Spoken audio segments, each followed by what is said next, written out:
যদি টিকিট কাটা থাকে তাহলে এখানে কবর দেওয়া যাবে না এটা বেহেশতের টিকিট। জান্নাত সুন্দর করে তারা ঠান্ডা মাথায় তারা এই মরার লাশ টিকিট। এটা একটা জান্নাত কত টাকার বিনিময়ে?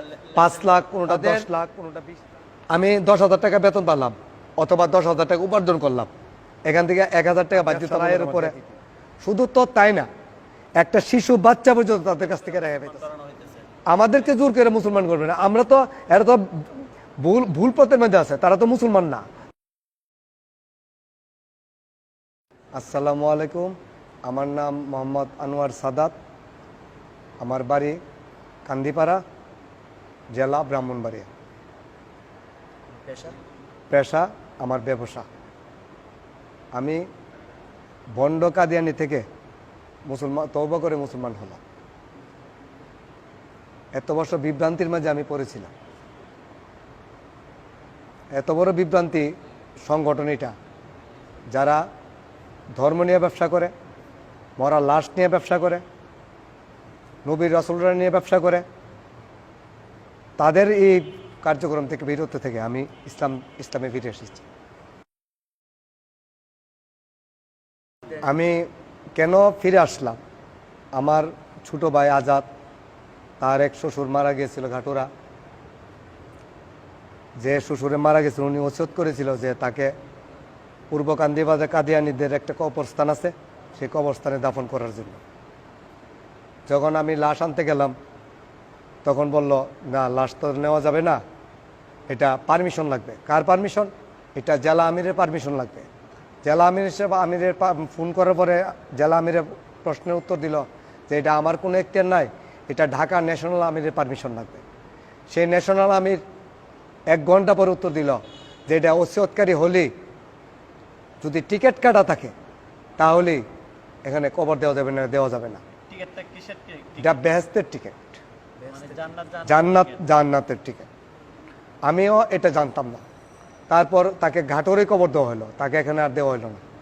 আমি ঘাটরাতে ফিরে এসে আমি আমার চাচা সিদ্দিক মিয়াসিন এই কবরস্থানের দায়িত্ব, উনিও মুসলমান হয়েছে পরে।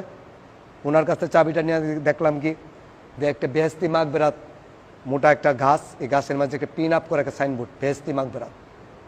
তখন আমি চিন্তা করলাম এটা একটা কবরস্থানের মধ্যে 2টা পার্ট, এই পার্টটার মাঝে হয়েছে খুব কবরগুলো খুব সুন্দর। তাহলে একটা কবরের মাঝে যদি 2টা পার্ট হয়ে থাকে, একটা যদি বেহেশতি মাগবেরাত হতো, এই কবরের পায়ে অংশটার নাম দিছি আমি দুজুক বেরাত। আমরা আগে জানতাম যে বর্ষাকাল আসলে বুঝি পশ্চিম দিকে দাফন করা হয়, কবর দেওয়া হয়। এখন চাইদি না, তারা মরা লাশলে ব্যবসা আরম্ভ করেছে কাদিয়ানিরা। এই ব্যবসাটা আজ 41 বছর যাবত তারা এই ব্যবসাটা করতেছে। এবং এটা পরে জানাজানি হওয়ার পরে তারা বলল যে এখানে যদি নারায়ণগঞ্জে কোনো লোক ওসিয়তকারী লোক থাকে, বেহেশতের টিকিট কাটা দিয়ে নারায়ণগঞ্জ থেকে ব্রাহ্মণবাড়ি তাই না তারা কবর দিবে। কিন্তু এটা আমরা ব্রাহ্মণবাড়িবাসী কেউ জানে না, কোনো মুসলমানও জানে না, পাড়া প্রতিবেশীও জানে না। তারা এত সুন্দর করে তারা ঠান্ডা মাথায় তারা এই মরার লাশলে ব্যবসা করতেছে। ঢাকাতেও যদি মরে এখানেই না কবর দিবে, যদি ওসিয়তকারী হয়, টিকিট কাটা থাকে, জান্নাতের টিকিট। এটা একটা জান্নাত কত টাকার বিনিময়ে? 5 লাখ, কোনোটা 10 লাখ, কোনোটা 20 লাখ। কেউ যদি 1 কোটি টাকার সম্পদ থাকে তাকে 10 লাখ, যদি 4 কোটি টাকার সম্পদ থাকে তার 40 লাখ। এটা তো সম্পদের উপরে, তার ব্যবসার আয়ের উপরে। শুধু তো তাই না, একটা শিশু বাচ্চা পর্যন্ত তাদের কাছ থেকে রেহাই পাইতেছে না। যে শিশু বাচ্চাটা মনে করেন বলিষ্ঠ হওয়ার সাথে সাথে তার উপরে আরোপিত হয় চাঁদা। তাদের মাঝে শিশু জন্ম হওয়ার পরে 16 বছর পর্যন্ত এটার নাম থাকে আতফালুল আহমদিয়া। আতফালুল আহমদিয়া সন্তান। 16 থেকে 40 বছর পর্যন্ত এটা হচ্ছে খুদ্দামুল আহমদিয়া, খুদ্দাম, খাদেম, খুদ্দাম এটা হচ্ছে। আর 40 থেকে মৃত্যুর আগ পর্যন্ত এটা হচ্ছে আনসারুল্লাহ। এই 3 নামে বিভক্ত হইয়া এক একজনের কাছে এক একটা বেজ যাবে। প্রত্যেকটি 16-র আগে এটার প্রেসিডেন্ট, সেক্রেটারি, কায়েত সব কিছু আছে। 16 থেকে মনে করেন 40-এর ভিতরে এটার একটা দল আছে। আবার 40 থেকে মৃত্যুর আগ পর্যন্ত যে বয়সটা আছে এইটার একটা দল আছে। যেমন মহিলাদের মাঝে 2টা পার্ট আছে। একটা পার্ট হচ্ছে লাজনা আমাউল্লাহ, এটা হচ্ছে 16 থেকে মৃত্যুর আগ পর্যন্ত নাসেরাতুল্লাহ, তারা তো সবসময় আপনি আরবি ভাষা ফার্সি ভাষা ব্যবহার করে, এটা বোঝার মতো কোনো ক্ষমতা নেই। এটা হচ্ছে জন্মের পর থেকে 16 বছর পর্যন্ত, এটার চাঁদা নিব মহিলারা। আর মেয়ে যারা 16 থেকে আপনার 1 থেকে 16 বছর পর্যন্ত এটা নিব মেয়েরা। আর 1 থেকে 16 বছর পর্যন্ত এটা নিব ছেলেরা। 16 থেকে 40 বছর পর্যন্ত এটা নিব ইয়ং জেনারেশন, যেটা খুদ্দাম মানে পুরুষদের বেলা পুরুষদের বেলা। 16 বছর পর্যন্ত এটা হচ্ছে আতফাল, এটা হচ্ছে শিশু। শিশু। এটার একটা পার্ট আলাদা, প্রত্যেকটি পার্টে পার্টে তারা বিভক্ত করে রাখছে। এবং তারা কিছুইলেই ভয়ভীতি থাকে যে আপনারা যদি চাঁদা আদায় না করেন আপনারা ধ্বংস হয়ে যাবেন, এই হয়ে যাবেন, সেই হয়ে যাবেন, এই ধরনের ভয়ভীতি দেখে এই মানুষ থেকে চাঁদা তারা দাবি করে আসছে। আর এটা এমন একটা সংগঠন, ইচ্ছা করলে কোনো মানুষ এটার থেকে ছুটতে পারে না, কাদিয়ানি। কারণ এটা তো 100 বছর একটা জ্বর সরে রাখছে। এই জ্বরটা থেকে বাইরেতে গেলে নানান ধরনের প্রেশার কিক করা হয়, ফোনে করা হয়, চাচুতো ভাই দিয়ে করা হয়, বড় ভাই দিয়ে করা হয়, ছোট ভাই যেভাবে পারে, মানে তারা ধরে রাখতে যতটুকু তাদের শক্তি প্রয়োগ করতে চায় অতটুকু পারে, তারা শুধু এটা থেকে যাদের ছুটে না যেতে পারে। আচ্ছা, আপনি যে মুসলমান হয়েছেন, আপনার ফ্যামিলিতে কি আপনি একাই নাকি আপনার সাথে আমার সপরিবারে মুসলমান আছে, এখন আমরা 5 জন আছি, 5 জনই কি মুসলমান। একসাথে মুসলমান হয়েছেন?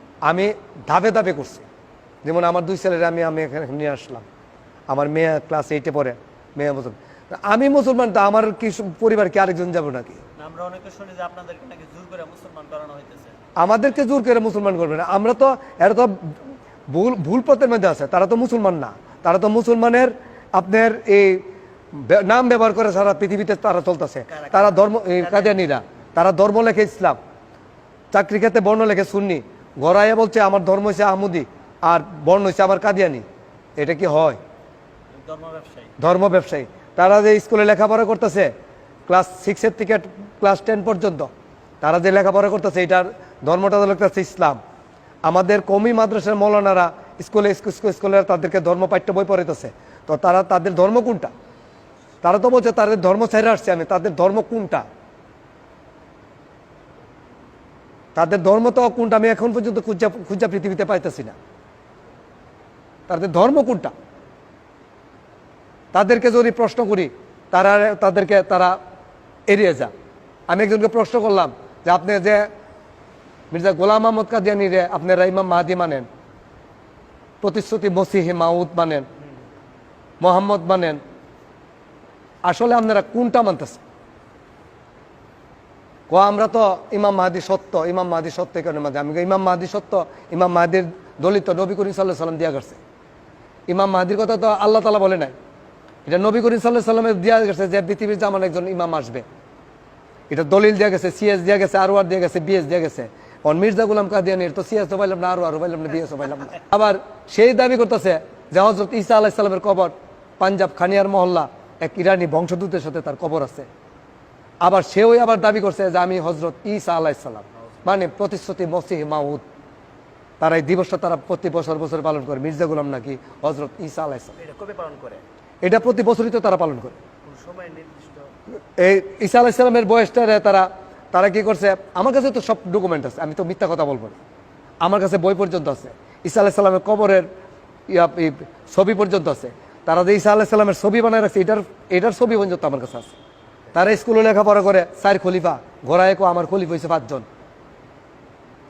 তারা প্রথম খলিফার নাম হেকিম নুরউদ্দিন, সে হয়েছে মির্জা গোলাম আহমদ কাদিয়ানীর একজন সাহাবী ছিল। যখন সে মৃত্যুবরণ করার পরপরিতে হেকিম নুরউদ্দিন তার প্রথম খলিফা। তার দ্বিতীয় খলিফা মির্জা গোলাম আহমদের ছেলে মির্জা বশির উদ্দিন মাহমুদ আহমদ, তার দ্বিতীয় খলিফা। তার তৃতীয় খলিফা হয়েছে মির্জা বশির উদ্দিন মাহমুদ আহমদের দ্বিতীয় ছেলে, প্রথম ছেলে মির্জা নাসের আহমদ, তৃতীয় খলিফা। চতুর্থ খলিফা হয়েছে মির্জা নাসেরের সৎ ভাই মির্জা তাহের আহমদ।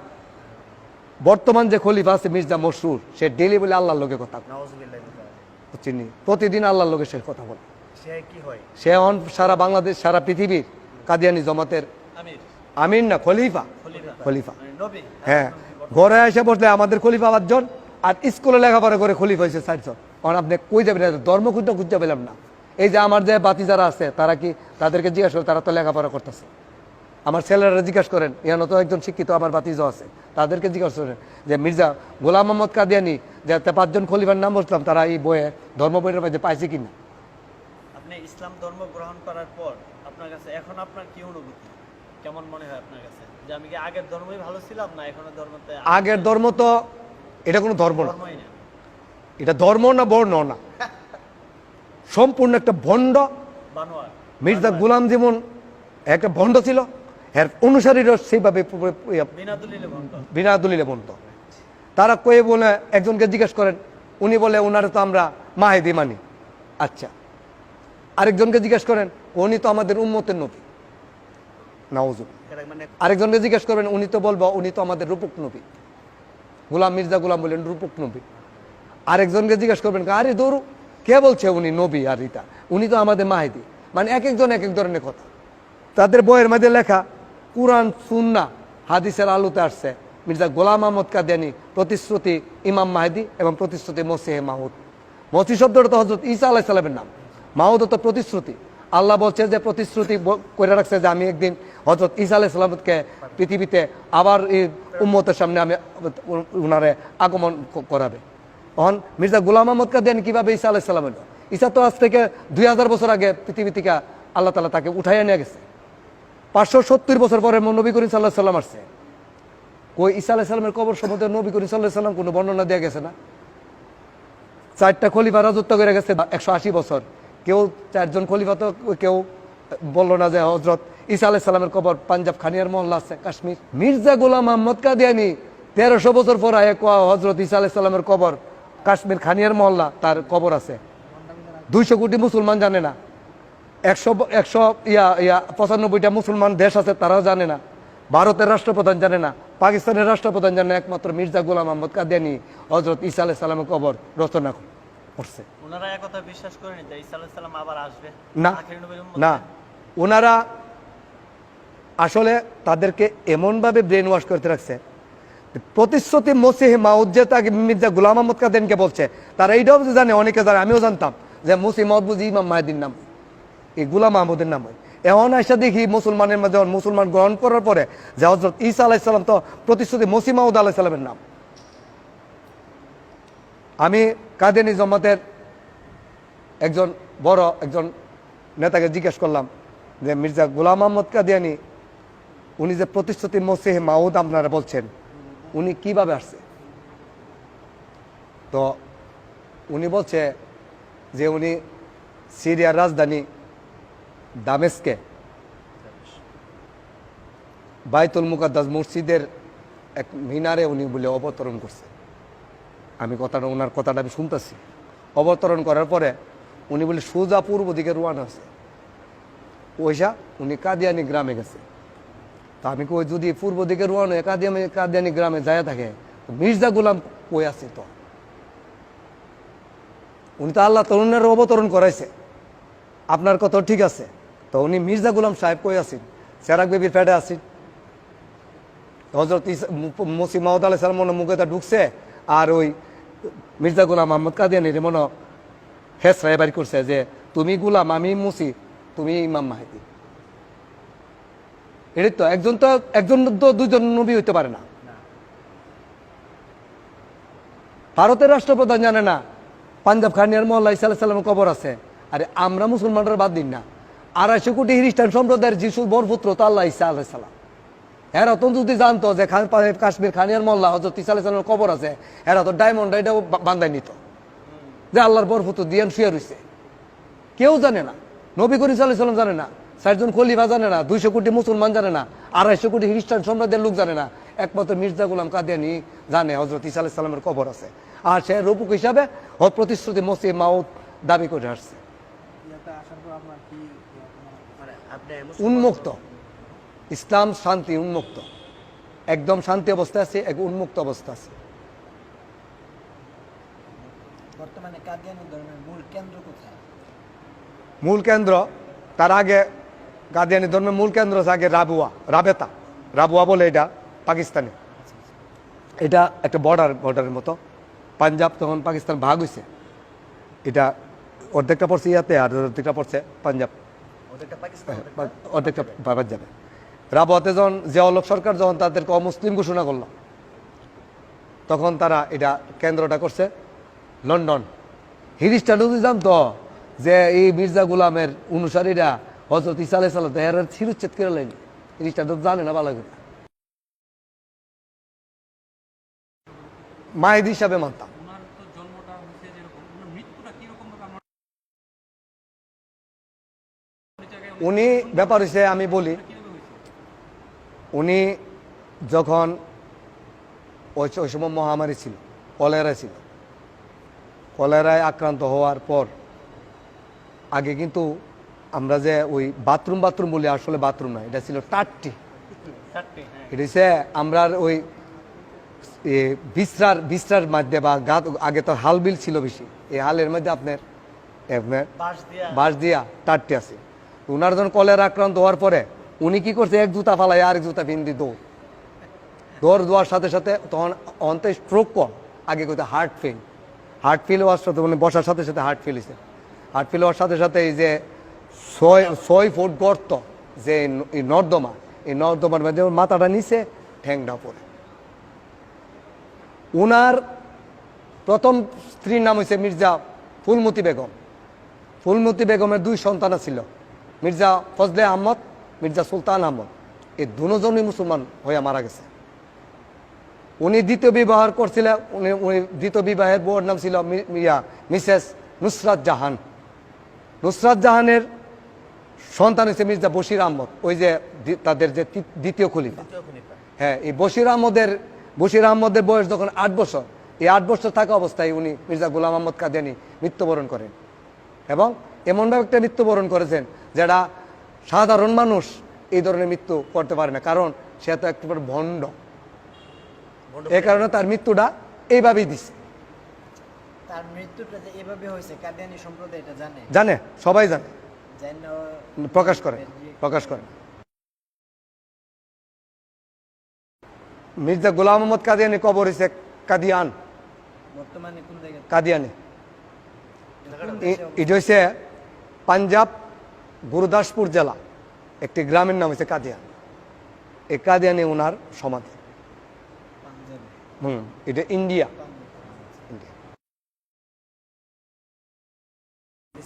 এলো পাতের হুমকি তাকের পক্ষে আসতেছি যে এমপির মামলা দিবে, ওই এমুকের মামলা দিবে, এমুকের মামলা দিবে, এগুলো কিন্তু আল্লাহর কি কুদরত।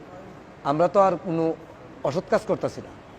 আমরা শুধু মুসলমান হয়েছি বললে না, আমরা কাদিয়ানীদেরকেও দাওয়াত দিতেছি যে তোমরা ভুল পথের মধ্যে আছো। আমি আমার আত্মীয় স্বজনকে বলছি তোমরা বসো আমার সাথে, বাড়িঘরের মুরব্বীরা বলছি, তারা বসতে নারাজ। প্রথম বলে ঠিক আছে বসবো, বসার পরে তারা রাজি না। আমার মাকেও বলছি আমি যে আপনারা মা ভুল পথের মধ্যে আছেন, যে মির্জা গোলাম আহমদ কাদিয়ানীর যে আপনার ইমাম মাহদী মানছেন, প্রতিশ্রুতি মসিহ মানছেন, দ্বিতীয় মোহাম্মদ মানছেন, আমার কাছে তো প্রমাণ আছে। আমি প্রমাণ ছাড়া কোনো কথা বলি না। এই দেখেন হযরত ঈসা আলাইহিস সালামের কবর, সমাধি। আমি প্রমাণ ছাড়া কোনো কথা বলি না। আমি কাদিয়ানীরা আমার শত্রু না, যে আমি তাদেরকে মিথ্যা কথা বলবো। 200 কোটি মুসলমান জানে, উলামায়ে কেরাম জানে যে হযরত ঈসা আলাইহিস সালাম আকাশে আছে। আর কাদিয়ানীরা হযরত ঈসা আলাইহিস সালামের কবর রচনা করছে। শুধু রচনা করছেন, আমি ভিতরে পৃষ্ঠা দিয়ে হযরত ঈসা আলাইহিস সালামের আমি তার ছবি আপনাদের সামনে প্রকাশ করব। কিন্তু দুঃখের সহিত আমি বইটা দিতে পারতাম, বইটা আপনাদের ঢাকা বড় একজন মৌলানা এটা দিতে হইতেছে, নাহলে আমি বইটা আমি আপনাদেরকে দিয়ে দিতাম। আমরা এখানে যে একটা ঘর দেখতেছি, এটা হচ্ছে পাঞ্জাব। হ্যাঁ, এটা আমাদের দেখেন নিচে লেখা আছে পাঞ্জাব খানিয়ার মহল্লা, ঈসা আলাইহিস সালামের সমাধি, হযরত ঈসা এর সমাধি। দেখেন আছে কিনা? সালামের দেহ মুবারক এখানে হ্যাঁ, শহীদ শাহিদ আছে। আচ্ছা, আমার একটা প্রশ্ন ছিল। বলেন। একটা রেওতে দেখা গেছে আপনার বইয়ের মধ্যে দেখা গেছে যে গোলাম আহমদ মির্জা উনি নিজে প্রেগনেন্ট হয়েছে, আল্লাহর সাথে সব আছে। এটা তো পরের সাবজেক্ট আসবে, এটা আমি বলবো। প্রশ্নটা আমার আমি শুধু এটা না, আমি হযরত ঈসা আলাইহিস সালামের ছবিতে তারা এই পৃথিবীর কোনো খ্রিস্টান সম্প্রদায়, মুসলমান সম্প্রদায় হযরত ঈসা আলাইহিস সালামের ছবি প্রকাশ করতে পারছে না। একমাত্র কাদিয়ানি জমাতের লোকরা হযরত ঈসা আলাইহিস সালামের ছবি প্রকাশ করছে বইয়ের ভিতরে।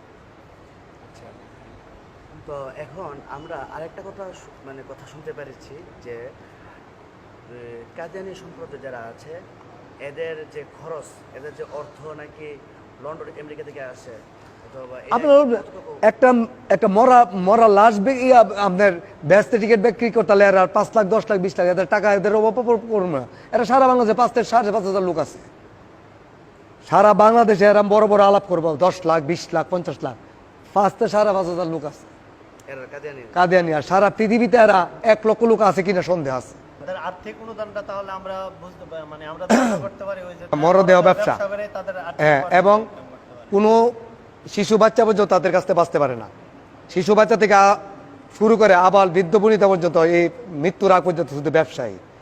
মৃত্যুর আগ পর্যন্ত, মৃত্যু হওয়ার পরও সে বাঁচতে পারে না। তা আমরা আরেকটা জিনিস খেয়াল করলাম যে আপনার যে কাদিয়ানিদের যে পণ্যগুলা, হ্যাঁ। আরএফএল কোম্পানি, প্রাণা, তাদের যে লাভ অংশটা তারা নাকি কিছু ব্যয় করে এটা তারা তো আসলে বিচলে সরকার গঠন করে রাখছে। বাংলাদেশ সরকারের যদি আমি বলি এটা বিশ্বাস করবে না, কারণ তাদের আমি 10,000 টাকা বেতন পারলাম অথবা 10,000 টাকা উপার্জন করলাম, এখান থেকে 1,000 টাকা বাধ্যতামূলক আমার দিয়ে দিতে হবে। ট্যাক্সের মতো ট্যাক্স এসেছে। ধর্মীয় ট্যাক্স। তারা যে গভর্নমেন্ট বিতর্ক তো তারা সরকার গঠন করে রাখছে, এটা আমরা বাংলাদেশ সরকারের বুঝাইবার মতো কোনো ক্ষমতা আমার নাই।